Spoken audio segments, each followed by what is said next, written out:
어제는 하나님이 귀히 여기시는 사람은 어떤 사람인가 하는 말씀을 드렸죠.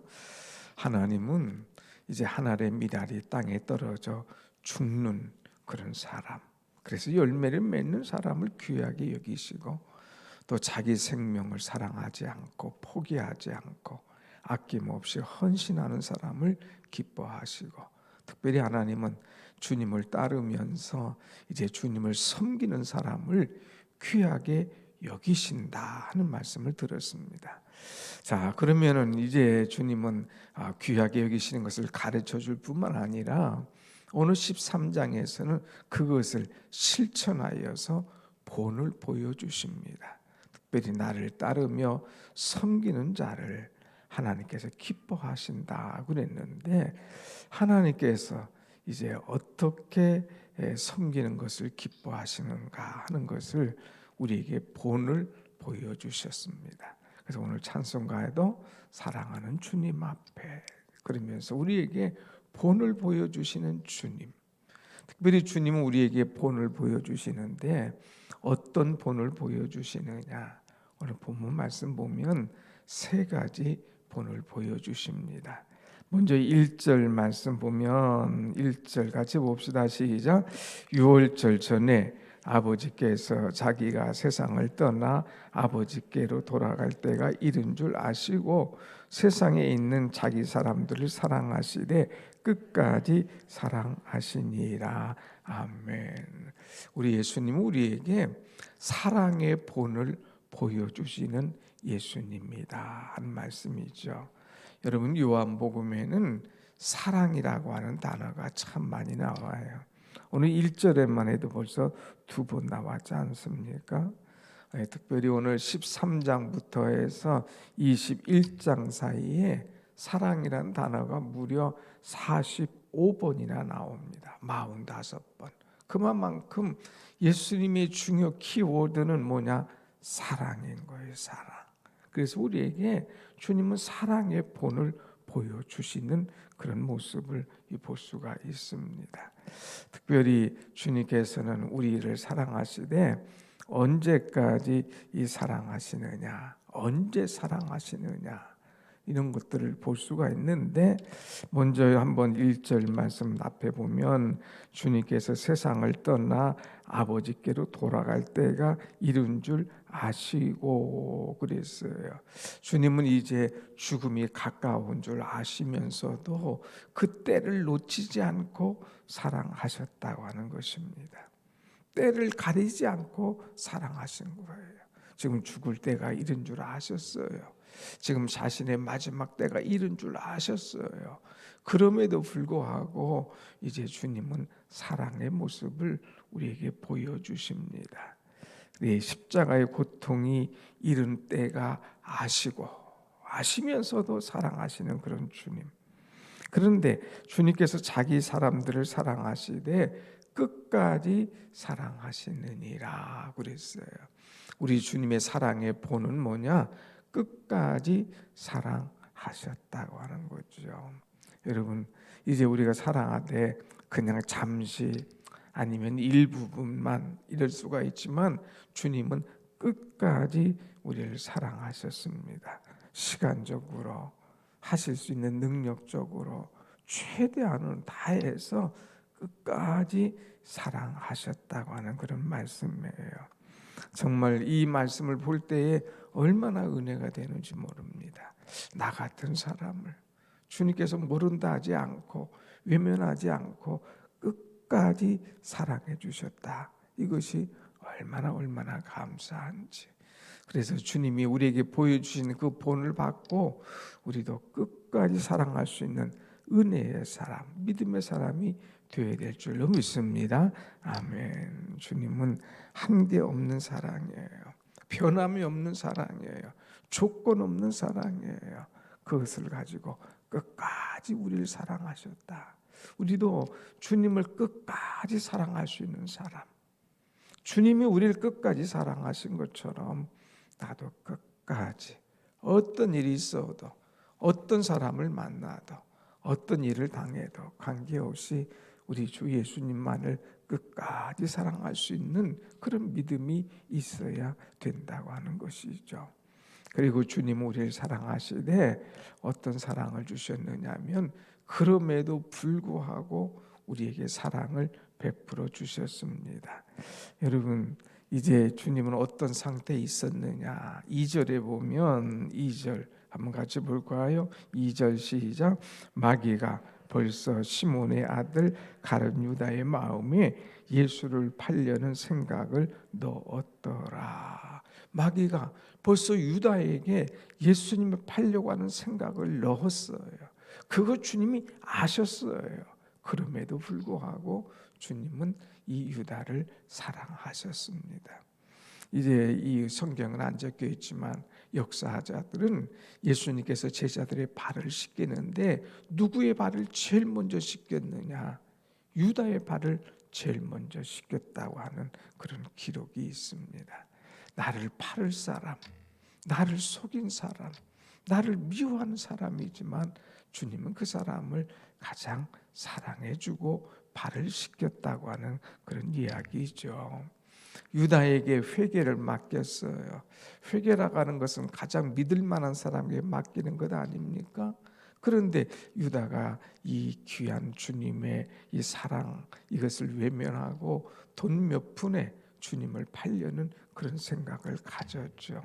그런데 주님은 이 유다가 유혹에 넘어간 것을 아시고 자기를 팔 것을 아심에도 불구하고 이 유다를 사랑하시는 그런 모습.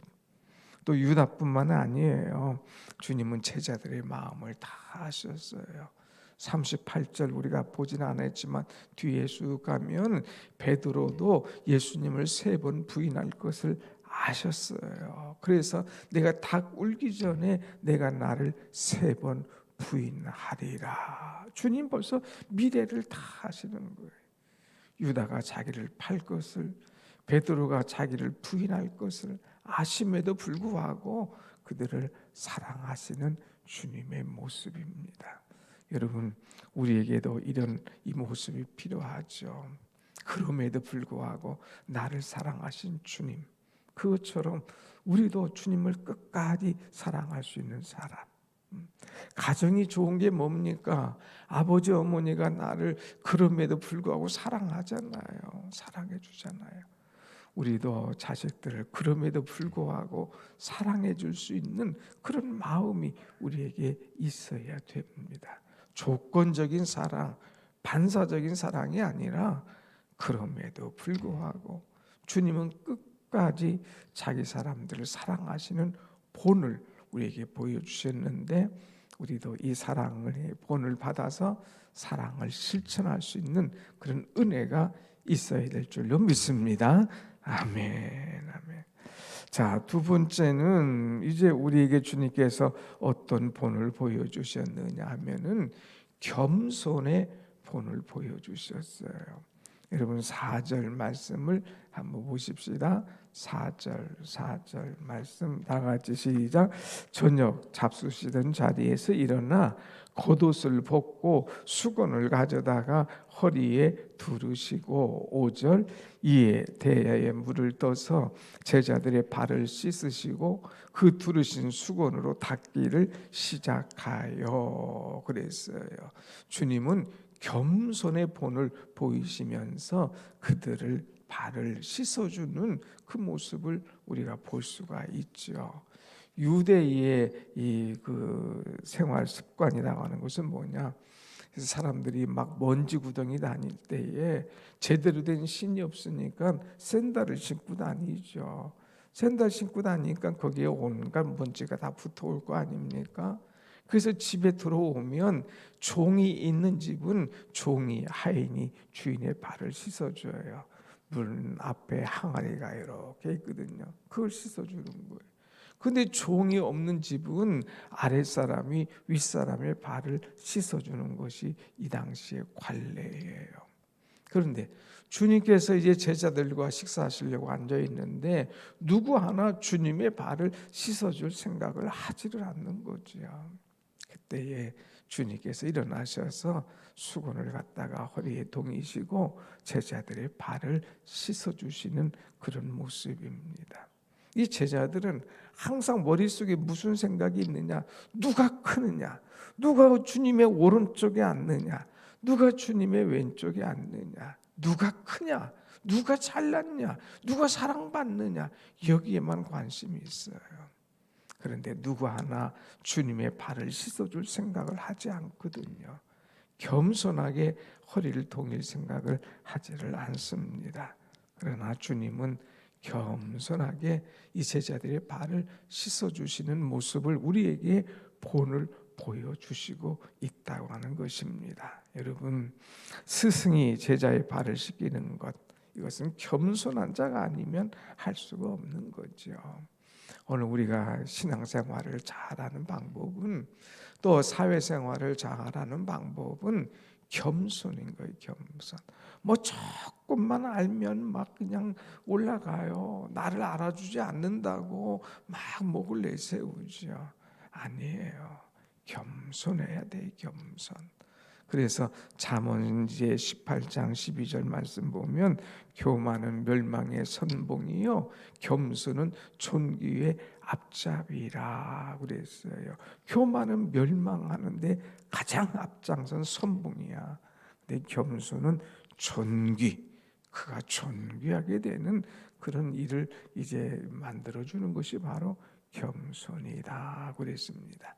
오늘 사랑하는 여러분, 우리는 교만은 사단의 방법이지만 겸손은 하나님의 방법인 줄 알고, 항상 무슨 일이든지, 항상 어떤 사람을 만나든지, 항상 어떤 말을 하든지 겸손한 입술, 겸손한 신앙의 행위가 우리 속에 나타나야 될 줄로 믿습니다.